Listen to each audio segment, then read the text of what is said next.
নমস্কার, আমি চন্দ্রা। আমি আমার ফুড এন্ড লাভ চ্যানেলে আবার আপনাদেরকে স্বাগত জানাচ্ছি।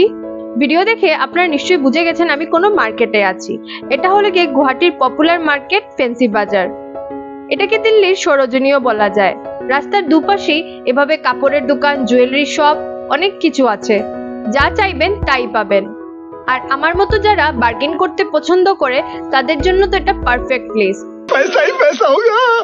গুয়াহাটি গেছি আর আসাম সিল্ক দেখবো না তা কি হয়? তাই আমি চলে গেলাম কিছু শাড়ির দোকান ভিজিট করতে। এখানে আসাম সিল্ক শাড়ির ভ্যারাইটি অফ কালেকশনস আছে। আমি অন্য শাড়ির দোকানেও গিয়েছিলাম, কিন্তু সব দোকানে শুট করা এলাও ছিল না। খিদে তো খুব বেশি পাচ্ছে, কিন্তু যাব কোথায়? তখন মনে হলো গুগল বাবার কথা। ঝটপট আমরা গুগল বাবাকে জিজ্ঞেস করলাম কোথায় গিয়ে খাওয়া যায়। তখন গুগল বাবা বললেন পল্টন বাজারে মাদার্স কিচেন নামে রেস্টুরেন্ট আছে। প্রথমেই এই কলা পাতাটা দেখে আমার মনটা একদম খুশি হয়ে গেল। এই যে দেওয়া হলো ভাত, তার সাথে মিক্স ভেজ, ডাল, একটা সবজি, তার সাথে শাক, চাটনি, স্যালাড আর পাপড়। আর গুয়াহাটির কম্পালসারি আইটেম আলু পিটিকা। আমরা গুগলে এই ফটোটা দেখে এসেছিলাম।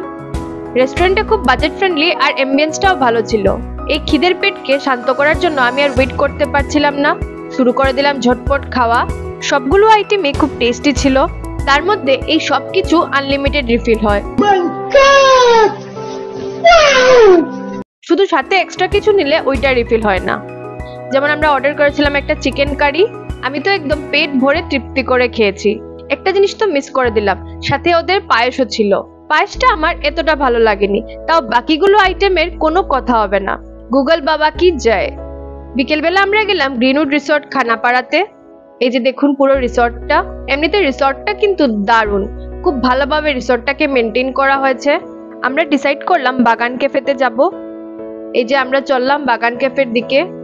দেখুন চারিদিকে কত বেশি গাছপালা, একদম কাম এন্ড পিসফুল এনভায়রনমেন্ট ছিল। রিসর্টের অলমোস্ট সব জায়গায় এইভাবে সুন্দর সুন্দর গাছ লাগানো ছিল। ডিস্টেন্সটা অনেকটা বেশি, আমরা ভাবতে পারিনি এত জায়গা হাঁটতে হবে। তাও জায়গাটা এত সুন্দর ছিল, কোন সময় আমরা ক্যাফেতে পৌঁছে গেছি আমরা নিজেই বুঝতে পারিনি। ফাইনালি আমরা পৌঁছে গেলাম বাগান ক্যাফেতে। এই যে আমরা যাচ্ছি বাগান ক্যাফের ভিতরে। ক্যাফেটার ভাইবসটা আমার দারুণ লেগেছে। ক্যাফের পাশে ছিল সুইমিং পুল। তারপর আমরা দুজনেই গেলাম এই সুইমিং পুলে একটু রিল্যাক্স করার জন্য। সুইমিং পুলে একটু সময় রিল্যাক্স করার পর আমরা আবার এসে গেলাম ক্যাফেতে। আমরা যেখানে বসেছিলাম তার পাশেই এই ছোট্ট রুমটা ছিল। ভাবলাম একবার ঘুরে দেখি কি আছে ভিতরে। রুমটা খুব সুন্দরভাবে সাজানো, তার সাথে ছোট্ট একটা বেড। এখানেও বসার জায়গা আছে। আর এই যে দেখুন আমি এসে গেলাম আমার বসার জায়গায়। বেচারা একা বসে বসে বোর হচ্ছিল। ও এখানে বলছিল যে এত সুন্দর হাওয়া দিচ্ছে যে ওর ঘুম পেয়ে যাচ্ছে এখানে বসে বসে। আমি অর্ডার করেছিলাম একটা ওয়াটারমেলন জুস, আর ও অর্ডার করেছিল একটা অরেঞ্জ জুস। জুসটা খুব রিফ্রেশিং ছিল, একদম মজা লেগে গেছে খেয়ে। भाई मजा आया और मैं ये जो मजा है हिंदुस्तान के हर व्यक्ति को। তারপর আসলো আমাদের পাস্তা। একবার শুধু পাস্তার লুকসটা দেখুন, কি টেম্পটিং লাগছিল দেখতে। এখানে দেখে মেবি লাগছে কোয়ান্টিটি কম, কিন্তু কোয়ান্টিটি অনেকটা বেশি ছিল। পাস্তাটা ছিল একদম ক্রিমি এন্ড জুসি। আমরা দুজনই শুধু পাস্তা খেয়ে একদম ফুল হয়ে গেছিলাম। একটু এক্সপেন্সিভ ছিল, কিন্তু পুরো পয়সা ওয়াসুল খাওয়া। আমরা খুব কম দিনের জন্য ছিলাম গুয়াহাটিতে। এই রিসর্টটাই আমাদের সবথেকে সামনে ছিল, তাই ভাবলাম এটাই একবার ভিজিট করে নেই। এই রিসর্টের বেস্ট পার্ট ছিল এটার গ্রিনারি। এটা আই থিঙ্ক ওদের গেস্ট রুম। এখানে নাইট স্টেও করা যায়। আপনারা যদি গুয়াহাটিতে আরো ভালো ভালো রিসর্ট ভিজিট করে থাকেন আমাকে কমেন্ট বক্সে নিশ্চয়ই জানাবেন।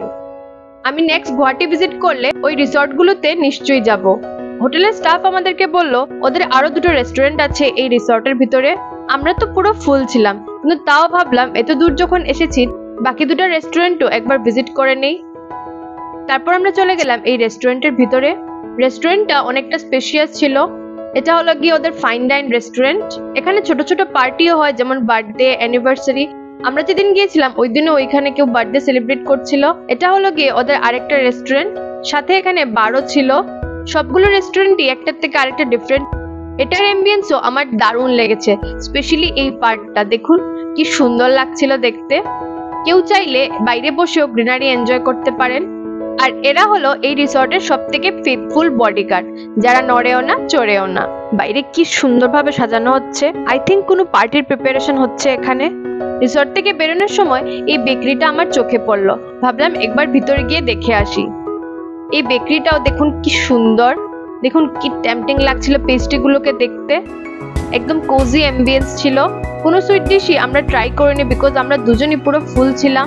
ওই যে দূরে মাঠটা যেদিক দিয়ে আমি হেঁটে এসেছিলাম। আজকের ব্লগটা আমি এখানেই শেষ করছি। ভিডিওটা যদি ভালো লাগে তাহলে একটা লাইক, শেয়ার এন্ড সাবস্ক্রাইব করে দেবেন। আপনাদের এই লাইক শেয়ার আমাকে আরো ভিডিও বানানোর জন্য মোটিভেট করবে, আর আমি আপনাদের জন্য আরো ভালো ভালো ভিডিও নিয়ে আসতে পারবো। দেখা হবে অন্য ব্লগের সাথে। Thank you so much for watching.